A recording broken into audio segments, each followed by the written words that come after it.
الأجمال الخامسة طريق يوسف جهاني. يوسف عادل سالم. يوسف سامح ثاني. يوسف عبد اللطيف صالح. يوسف عبد اللطيف ثاني. محمد صبحي سعد.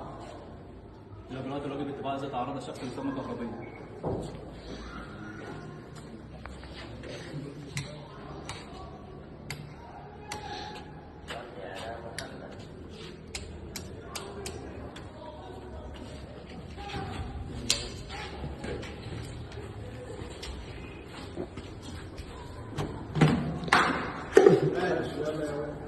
ايه اللي جراد؟ اغمى عليه يا استاذ. افتح يلا حط له بقى اي حاجه عشان تفتح. ايوه هنعمل ايه بقى؟ كان صدمات. استعيد نبض القلب تاني. رجع. يا استاذ. ايوه النفس. منتظم.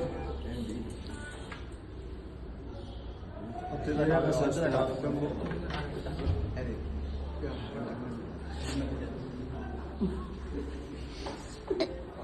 استعادة النفس يا استاذ. حاجه. عنده عرق ساق.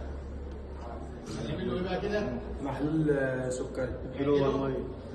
قعده خفيف خالص. بس ايه بقى؟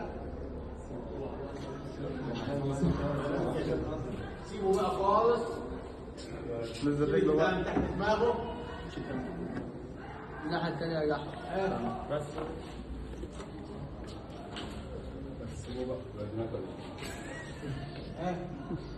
بقى كويس؟ تمام يا استاذ. تقدر تقوم؟ ايه اللي في اللوحه؟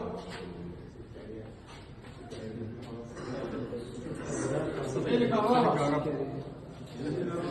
سلك عريان. سلك عريان. بص سلك عريان في الصوت.